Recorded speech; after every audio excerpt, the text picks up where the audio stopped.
عليكم ورحمة الله وبركاته. ازيكم يا اصحابي؟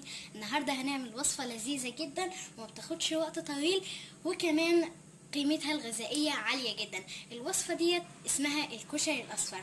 معانا دلوقتي موجودة اهي المكونات: كوبايتين رز وكوباية حوالي كوباية عدس. انا هجهز الكشري الاصفر بطريقه سهله وسريعه عشان انا معايا الاختراع ده اللي هو الالترا برو اللي احنا اتكلمنا عليه الحلقه اللي فاتت في حلقه الكشري المصري. اللي انا هعمله بس دلوقتي انا خلاص اهو حطيت المكونات في الالترا برو. اللي انا هعمله بس دلوقتي ان انا هغسلهم وانقعهم قرب ربع ساعه.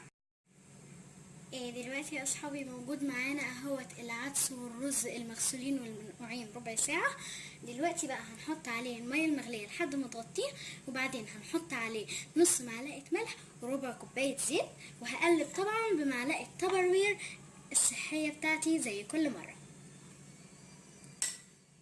دلوقتي يا اصحابي بعد ما حطينا عليه الميه والملح والزيت، دلوقتي بقى هقلبه واحطه في الميكرويف يقعد 7 دقايق، وبعدين نطلعه ونشوف الاخبار.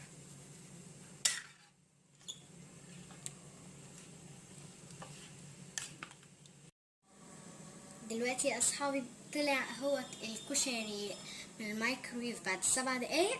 دلوقتي هفتح الاول الالترا برو كده عشان البخار ما يجيش على وشي.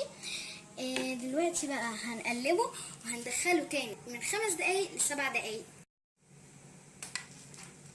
دلوقتي بنقلبه اهو.